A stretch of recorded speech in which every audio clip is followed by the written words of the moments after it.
let me tell you what I think universities are doing wrong. So before we start this video, please give it a thumbs up and subscribe to my channel if you'd like to learn more about self-development, dating, and how to reduce suffering in life. Let's get into it. So I think universities on average do something seriously suboptimal, and here's what it is. Before we get into it, universities need to be described and what their role in society is so we can sort of pinpoint the value that they should be delivering. So I think universities play two key roles in society.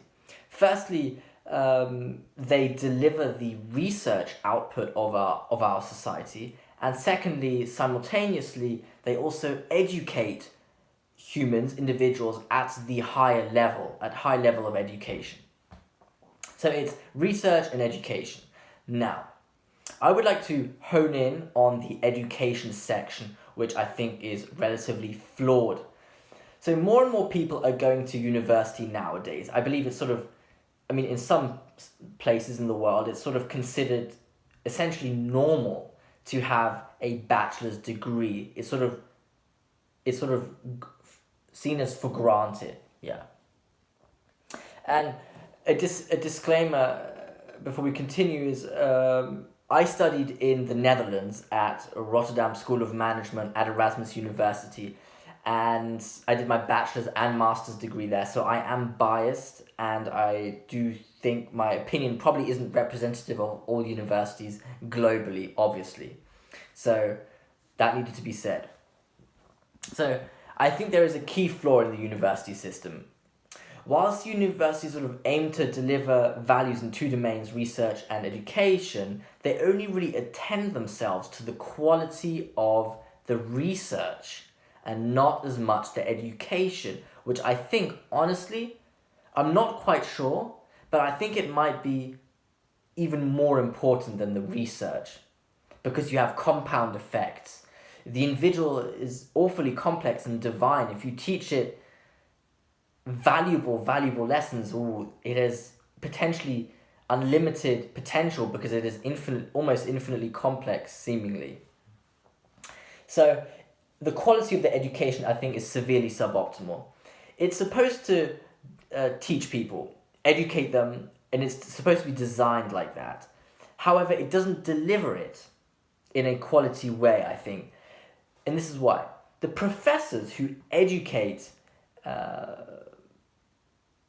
and teach the kids, the students, they're not actually educated in depth how to present and communicate the knowledge effectively and efficiently and enthusiastically, engagingly, let's say.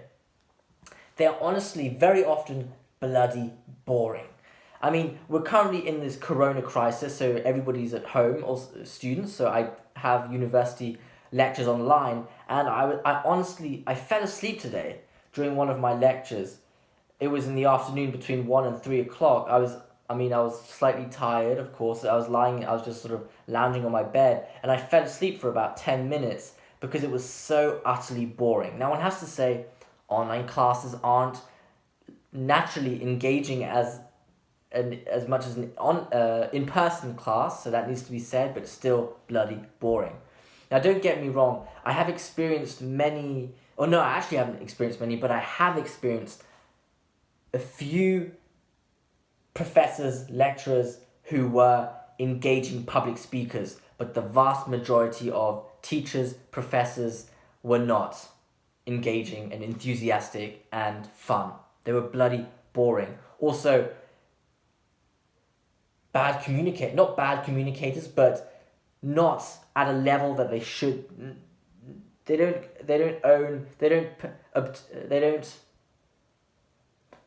have the level of communication skills that they should have as key cornerstones of a society which is meant to educate the individuals, the future generations, which is essentially the future output of the society. And I think that is, it's worse than it seems. No. It's worse than it actually looks. Yeah. it's worse. It shouldn't be underestimated. And, usually the researchers, I think, at most universities are the ones who actually end up teaching and holding lectures. So educating the students, they're sort of at the front end. And that's an issue because if the researchers are passionate about research, then they're likely not simultaneously going to be heavily passionate about teaching. And that's the problem. The likelihood of these individuals, these researchers, being passionate about research and teaching at the same time is far lower than just being passionate about research. And I'm not saying that all researchers are passionate about research. Of course, they might not be, but they're at least doing, I think most researchers and professors, they probably choose the domain, the channel of a career because of the research and not necessarily the teaching, I think. But that's a big problem. There's a gap missing. There should be, I think universities should have an extra body of lecturers who specialize in the art of public speaking and communication so that they can effectively transfer the knowledge and the research to the students, which is the future output of a society, and not let that transfer of knowledge be done by researchers who are not necessarily good communicators and not enthusiastic and engaging.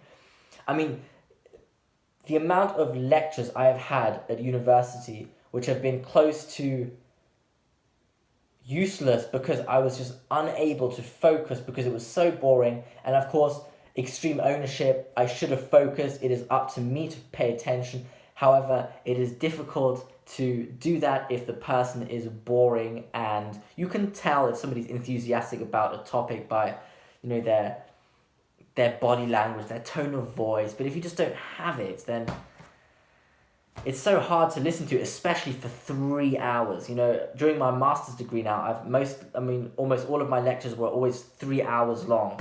So boring. And you really, you leave the lecture then without really retaining much, and then you just need to go home, read a book, do some exercises, and then write an exam. It's like, I paid tuition for that? Not really the value I would have hoped for. And I think that happens on an aggregate level at a lot of universities. The university system hasn't evolved to the needs of today's adolescents and students.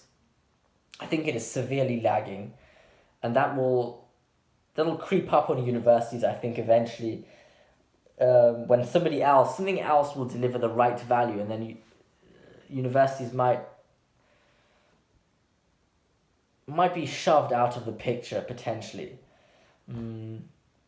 So it would be great if universities could innovate and increase the quality of their education, what they're teaching. And this is so important because, like I said, so many people do go to university now, and they are not delivered, they're not treated like the future output of the society, I think. They're not, no, they're undervalued, and they're not treated seriously, I think. Maybe that's a bit mean to say, but universities, maybe because a lot of them are in the public sector, that they're not as, let's say, not as efficiently run. But reading a book, like my bachelor's and master's degree essentially entailed reading a book, doing exercises, and then an exam, which I could have done alone at home, essentially. The lectures weren't too entertaining. I had maybe 3 courses where I had a good lecturer and that was enthusiastic and kept me engaged, but maybe just 2 out of my master's and bachelor's degree, which is 4 years altogether, which is kind of sad, but yeah. So if we wrap this up, in conclusion, universities don't deliver a valuable education. They don't transfer the knowledge of the research and they don't communicate it effectively, and the professors who teach it aren't engaging enough. They're boring. They're not educated in the channel of public speaking the way they should be, because it's essentially the lecture hall is where the transformation of knowledge should take place, but it is not done effectively, period, in my eyes. And it can be improved, it can be reconfigured, it can be optimized a lot with little effort needed, but I don't think universities really attend themselves to that, at least the one I was at.